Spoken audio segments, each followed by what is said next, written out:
โอ้จะเป็นมากแล้วเนาะอยู่พุ่น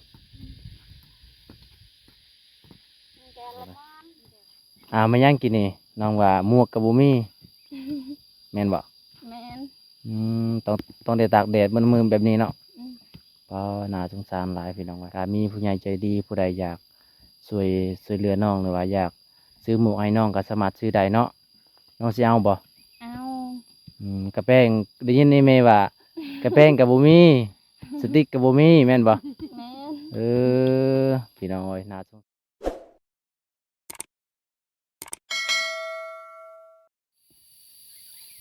เอาทักทายสวัสดีพ่อแม่พี่น้องทุกคนกะตอนนี้เฮากะอยู่ไห้อยู่นาพี่น้องเอ้ยอยู่ไห้อยู่นาอยู่ไห้ของสาวแมวเนาะเพราะว่าบ่วงกะแบบอีเมลบ่สบายพี่น้องเอ้ยอีเมลบ่สบายก็เลยไปหาอีพ่อของสาวแมวเนาะว่าอีพ่อสาวแมวก็เป็นหมอกะบ่วงกะสิได้ไปเอาเพิ่นเนาะกะไปเบิ่งแม่บ่สบายแล้วก็ให้เพิ่นหายาพื้นเมืองพี่น้องเอ้ยจะได้กะฝากติดตามนะครับชมเนาะจะได้พบพอกับสาวแมวพี่น้องเอ้ยเพราะว่าตอนนี้บ่วงกะมาบุกให้อยู่ให้สาวแมวพี่น้องไปจะได้กับไปติดตามนะครับชมน้องกันพี่น้องอันนี้ก็จะเป็นไฮของสาวแมวได้พี่น้องเอ้ยนี่เบิ่งนี่นะโอ้พี่น้องเอ้ยปุ่นอีเมลสาวแมวแล้วก็สาวแมวแล้วก็น้องสายของสาวแมวทุกคนเลยทางพุ่นก็จะเป็นไฮของสาวบ้านอยู่บ้านเฮาอีกได้ทางพุ่นนะอยู่นี่ก็สาวแมวว่าสิปลูกไม้วิกพี่น้องเอ้ยก็จักสิได้ปลูกจักบ่เลยพี่น้องเอ้ยอันนี้ก็จะเป็นเกินว่าเทียงให้เนาะเทียงให้ของสาวแมวไปจะในการสิไปหาสาวแมวก่อนทุกคนเลยอันนี้ก็จะเป็นไฮของสาวแมวพี่น้องเอ้ยบรรยากาศแดดมันนี่ก็ฝนก็บ่ได้ตกแต่สาวแมวก็ซักไปแบบนั้นแหละเบิ่งมันยังหมาเห่าอยู่หุ่นพี่น้องแม่นเห่ากระหอกบ่เบิ่งนะ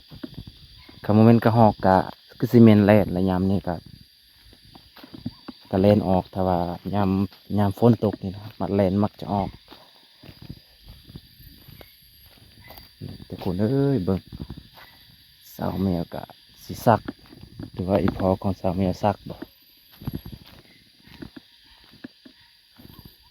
นี่ก็เจ้าซักนี่เด้อเห็นบ่ซักแบบนี้แหละพี่น้อยก็เพื่อสิแล้วเบิ่งความกว้างของไหสาวแมวก็ประมาณเฮกตาร์หนึงได้อยู่หลายเฮกตาร์หนึงอยู่นี่นะ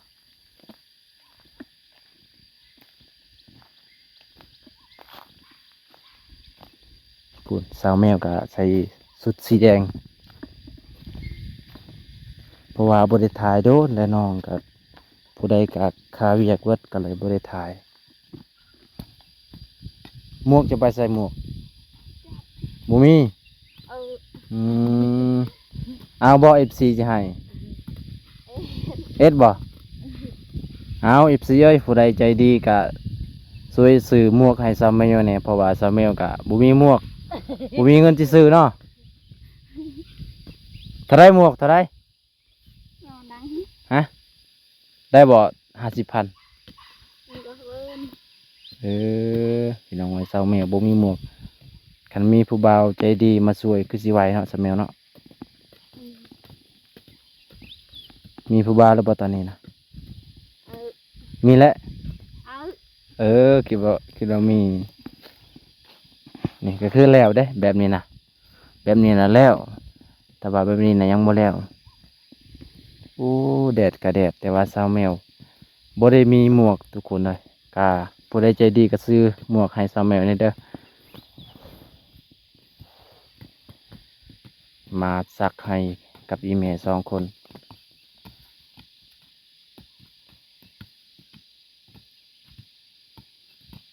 จากโมงสิพักนี่นะ1 โมงโอ้เฮ็ดดีเนาะไปเลย1 โมงโอ้บ่ได้เอาแห้งกันบ่อีเมลตัวนี้เร่งเนาะเออบ่คือบ้านนะรองเนาะคำวิลารองแบบนี้เรียงรั่วทางเนาะ ป่าละได้เลยนะว่าเรื่องนี้จะเป็นเตรียม เออคือบ้านเอาลองไปเขาเอาเฮงกันเนี่ยโอ้ให้สำนีนะมือหนึงผู้ซักอัน70ป่ะหรือว่า40ประมาณนี้เนี่ยผู้นำกับลายมียังอันนี้ยางพาราเหรอฮะ แกหลวง เกี่ยวยางพาราคือมะยางพารา น่าจะต้องทำเวลาไปหน่อย ไว้อิลิซาเมลนำเนี่ยนะ เจ้าละเดินละระ บริถือกับยางมันเนาะ เจ้า จะบ่ได้บอกอันนี่คันบอกก็จะถือให้ เจ้า อันนี้มันแล้วเนาะอันนี้แล้วเนาะเบิ่งตาเบิ่งได้แล้วเขาเจ้ากะแบบอันนั้นเล่าใหม่ไม่สอดนี่แล้วก็ปักไว้พูนนอนพูนเบื้องนี้มันแล้วสิตั้งง่ายยันไหนล่ะจักมือเบื้องนี้นะอย่าเจอนะสิตั้งง่าย ไหนนั่งก็เริ่มได้ ห้ามืออันนี้นะห้ามือทุกคนเลยอู้ย ขณะไหนก็มูใช่ ให้ญี่ปุ่นดิก็ยังมาแล้วเนาะสอง แม่ว่าจะเจ็ดเด้อ เจ็ดจอย แมวผู้เดียวสักแล้วก็นำอีกอีแมวโอ้ลำบากอีหลีเนาะลำบากอีหลีที่ชีวิตของเฮานี่คือคนในเมืองก็สบายหาเงิน อยู่กับบนโฮมอีก มาไอ้อ้อขนาดไหนล่ะ สิงามเลยได้เมสาแมวว่าสิงามเลยได้ตากแดดตลอด มาไอ้อ้อทันบนไหนมาไอ้อ้อก็มาพวกนี่ไง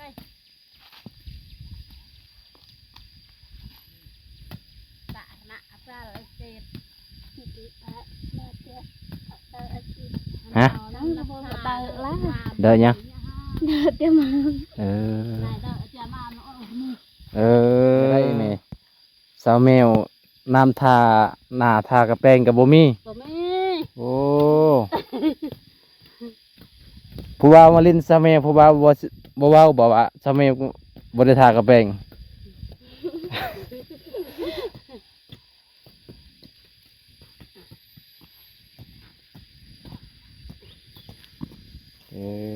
คุณจักใช้หูหนึงนี่จักเม็ดใช่ไหมเบิ่งประมาณทำได้สำนี้ 2-3 เม็ดเนาะคันใช้ลายเด้ เอา ขี้ลาย เอา มันขี้ลายเนาะต้องใส่ประมาณ4-5 เม็ดหรือว่า3-4 เม็ดนี่แหละโอ้สาลีเนี่ยใหญ่เลยเนาะก็ได้ปลูกแม่ พี่เรียกว่าตะไคร้จ้าเลย แม่นี่ลีนี่งัวมากินก็จะบ่มาบ่เลี้ยงงัวนะงัวมากิน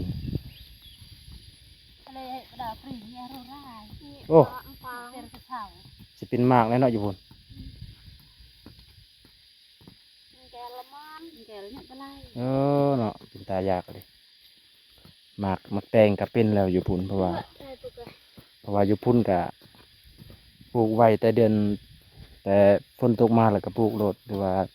หลังจากเขาจุดให้แล้วก็เขาอีเมลซาแมวก็ปลูกโลดเนี่ยก็ใส่ในบนจ้าเนาะ มันตัดไข่ในนังเลิกนี่ให้จัง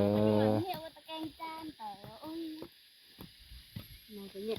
ปางเจอเจ้าปังมันปังแต่ละเนี่ยมันปังตัดไข่นัง เพื่อสิแล้วโอ้บ่ธรรมดาเพราะว่าบ่วงก็ยังบ่แล้วคือกันอยู่ให้จ้ะแต่ว่ามื้อนี้ไปหาอีพ่อซาวแมวก็เลยแวะมาเบิ่งซาวแมวเฮ็ดเวียกวิถีชีวิตของซาวแมว เรียกหนัก แล้วนี่ก็เสียหญ้าอีกเนาะซาวแมวเนาะเสียหญ้าให้อีก เงาในปาก ใครแลแบบให้ซาวแมวนี่หญ้าบ่หลาย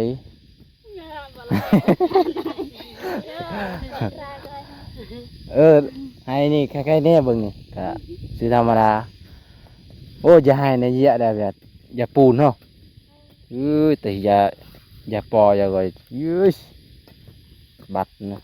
เชื่อกับบัด เอ้ยไข่คือเอาก่อย ใส่ไหนเชี่ยวเอ้ยใส่ปั๊มตัวใส่กระต่าย เออ ไข่กบปลาเลย ขอต้นไม้ ไปเยี่ยมพี่น้องอยู่พุ่นเจ้าก็ไปบ่ ไปปักก็บัตรจะเนี่ยไร เรายันว่าหญ้าออกมาจะน่ะบ่ได้ไปอีกว่าสลบเลย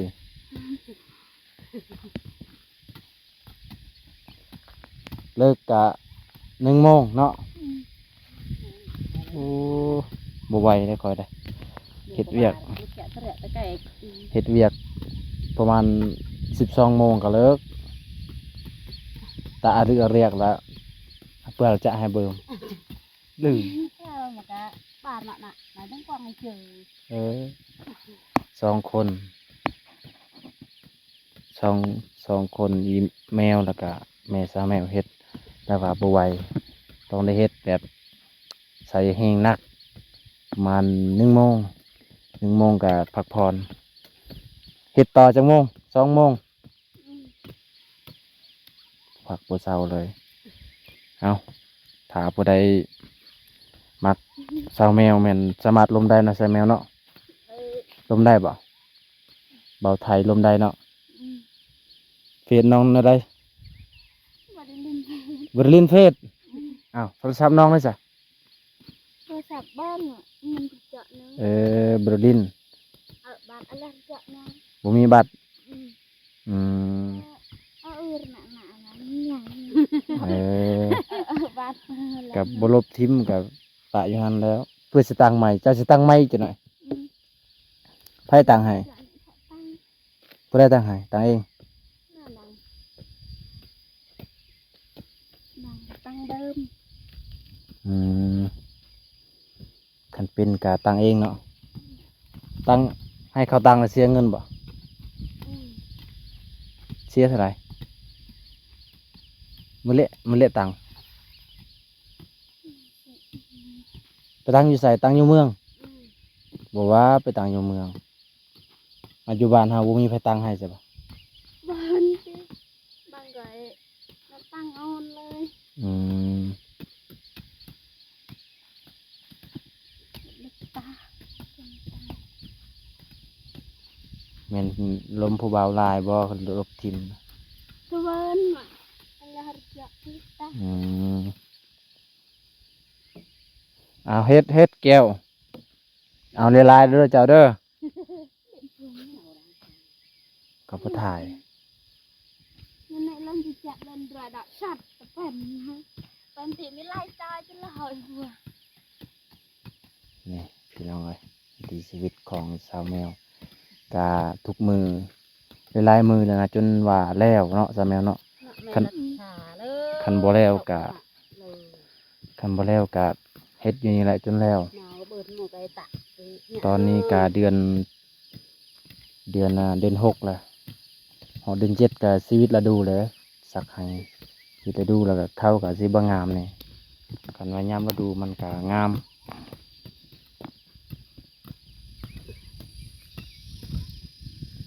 เวลาตกก็ต้องได้เก็บด้วยเนาะ nó có vẻ ruộng เอาเบาหน่อยเฮ็ดอยู่นี่เด้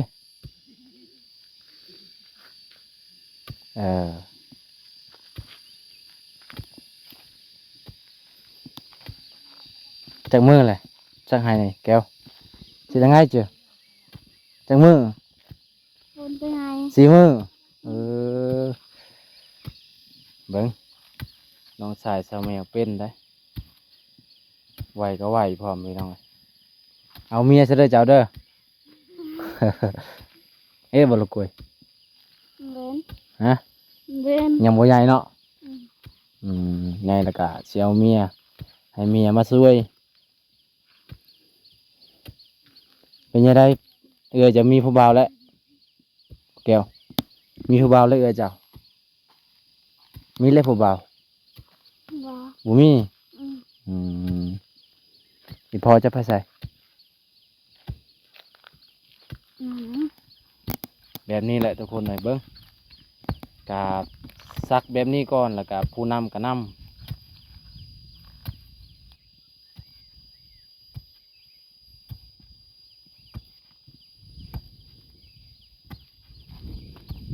เอาตอนนี้เราก็สิเวลาสาวแมวก่อน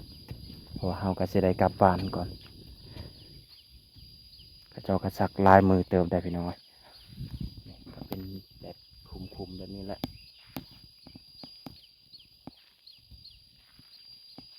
ไปจะได้สาวแมวเมื่อยบ่ เมื่อย เมื่อยหลายเนาะหลังจากเจ้านำแล้วก็เจ้าอีกสัก อืม ไอพอจะไปใส่